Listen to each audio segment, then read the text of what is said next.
Yes, Mr. White. I'll have Miss Taylor call you as soon as she gets in. Thank you. Goodbye.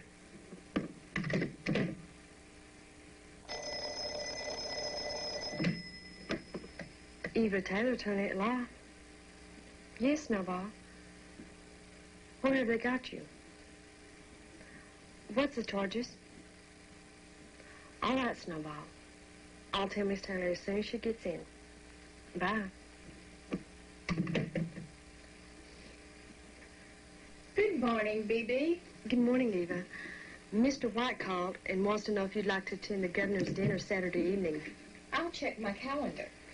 Oh, and Snowball Jackson called. He's in jail and wants you to get him out. What's Snowball done this time? Possession. And here's another one of those notes.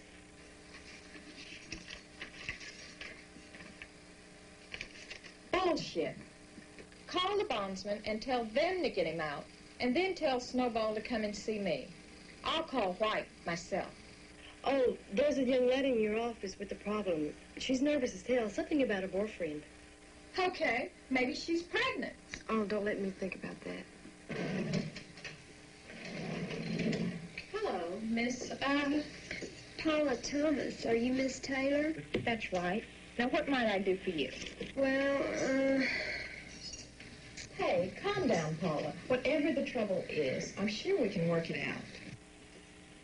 Now, start from the beginning and tell me what has you so upset.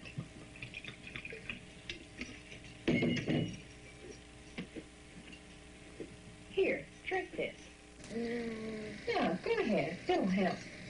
Thank you. Now, start from the beginning and take your time. Well, you see, it's about my boyfriend, Johnny Boyles.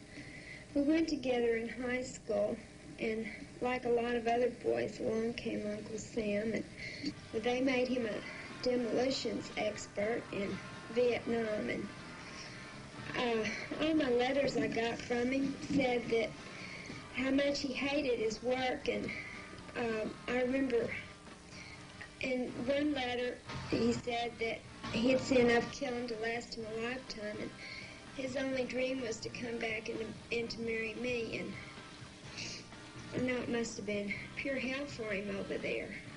He was always so soft and kind. It was hard for me to imagine him in any kind of violence. Well, Johnny and I worked for Mr. Springer and Company, and Mr. Springer had promised Johnny that he'd have his job when he got back. Well, when Johnny got back, Mr. Springer had given his job to his son-in-law.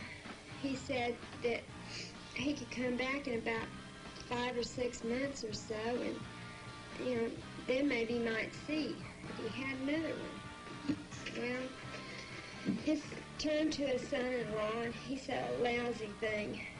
He said that all men coming out of the Army nowadays thinks the world owes them a living, and he'd be damned if he'd get into his pocketbook. Well, that did it. Johnny hit Mr. Springer, and then he decked his son-in-law. Well, that, frankly, I was glad to see,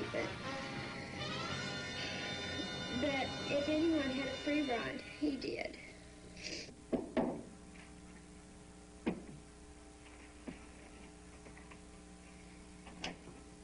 Hi.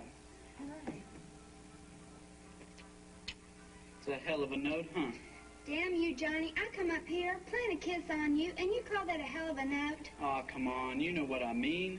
We're supposed to be thinking of our wedding day, and I don't even have a job? That lousy Springer. Screw Springer. Springer and Company isn't the only place in the world to work. We can find new jobs tomorrow. We? Yes, we. I can go to work for a while. But, honey... I didn't come up here to discuss Springer and his company. Johnny, I waited a long time for this night. Okay, what do you want me to do? Do? Oh, brother, what did Mom do to you? Well, first of all, you can fix me a drink, and then we can take it from there. You're right. I don't know what I'm so damn worried about anyway.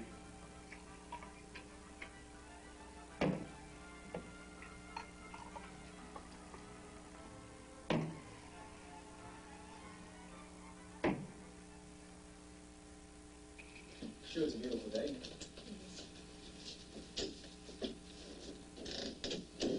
Have a seat, Miss Cohen. Hey, Cohen. Well, Miss Cohen, what can I do for you today? I won't beat around the bush, Mr. Jacobs. I'm not in a business that lets me call on the police too easily. Oh? What business is that? Are you kidding? Come on, Mr. Jacobs. I'm Faye Cohen. I'm in the flesh business. Like they said in the newspapers not too long ago. I think they called me Madam Girls Incorporated. I heard you were a sharp investigator. Maybe I heard wrong. Easy, Faye. I learned a long time ago.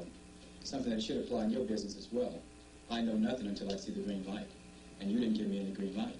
Okay, you made your point. Now what's the problem? About 2 years ago, a young woman, Judy Adams, came to me wanting to get into the business. Not that I'm down in my business, mind you, but she was very young, too young. So, rather than line up tricks for her, I put her back in school and more or less looked after her. I couldn't help but remember that my own daughter would be about her age, had she lived. Go on. Well, it wasn't long, and she was head over heels in love with some dude. She seemed very happy. I should have taken the time to meet him, but I never did. Anyway, about 6 months ago, something went wrong between them, and they broke up. Then Judy started hooking. I tried to stop her, but she just laughed. She said she was a big girl now, and I had no right to interfere. Well, things rocked along, and she'd call her come by every day or so. And you know how it is, even though I didn't agree with the way she was living. And don't get me wrong, I've got some good girls. But Judy was more on the ball than to be a hooker. Faye, I'm not in the business of stopping girls from going astray. That's not what I came for. No? No, I want you to find her. She's been missing for about 3 weeks. It's about 3 weeks ago she called and said she needed to talk to me. She said she wanted some advice and wanted to have dinner with me. Well, she never showed. I wasn't worried at the time. I figured she'd scored a John or whatever. Maybe she'd even worked it out for herself. But now I'm worried. I haven't heard a thing from her since then. I wouldn't be too worried. How about the ex-boyfriend? Maybe they ran off and got married. It's happened before. No, she wouldn't get married or do anything that would keep her from saying hello every now and then. Besides, she hasn't been in her apartment for 3 weeks. The newspapers are stacked up outside her front door. Her mailbox is overflowing. Now, that doesn't sound like someone who plans to be away for 3 weeks, does it? All right, Faye. I'll take the case. But I'll need a picture if you have one. And a look inside of her apartment. Do you think you can arrange that? I'm way ahead of you. Here's a picture that was taken about a year ago. I have the key to her apartment. The address is 2121 South Perry in Cloverland. And here's a retainer. You've said the magic word. Find her, Rich. You'll hear from me soon. Damn it, Billy, I've been out chasing Mrs. Whitfield's husband and his little playmates all over town, all night. And, hey, baby, I'm a detective, and I can't call you every 5 minutes. Hey, you just make sure that you don't have a little playmate of your own stashed out someplace. Billy, prepare a file on this girl. She's a missing person. Right. Well, you might want to take a look at this case yourself.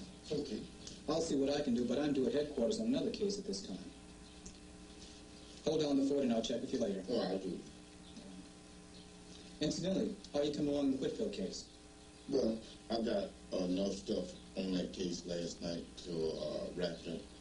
And sad enough to say, she's going to be able to take the old boy to the police. Damn, I hate these divorce cases. I do too.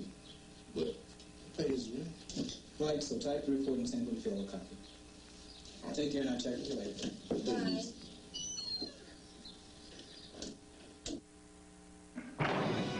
Johnny Boyle? What the hell? Yeah. Police officers, you're under arrest. What the hell for? What have I done? You'll find out when you get downtown. 2 detectives came in and... Eva Taylor, attorney at law. Yes, Mr. Copeland. I'll ring your phone.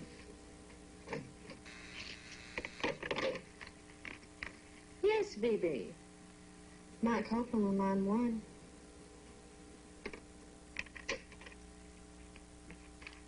Hello, Mike.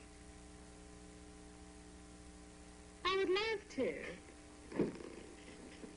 Hey, I can drive a race car as well as you, so why shouldn't I fly a plane as well as you? You're on for Sunday. Goodbye, Mike.